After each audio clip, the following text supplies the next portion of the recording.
ก็สิไปวัดตามที่อ่อยยันมาคำมาสวยนี่เปิดไปก่อนก็เปิดก็ได้นี่อันนี้ส้มเด็ดแล้วก็กินนี่ไหน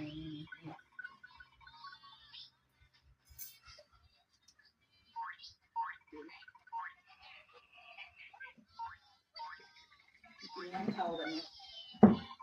ฮะไปกินยังเขาเมื่อนี้ว่ามีกับเขาต้มมาบ่กินบ่หรือสิกินตอนเด้อกินตอนนี้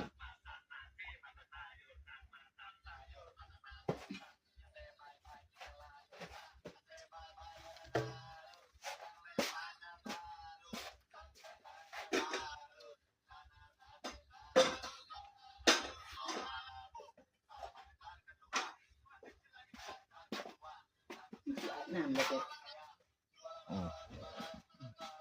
ที่ได้พักกันต้มน้ำ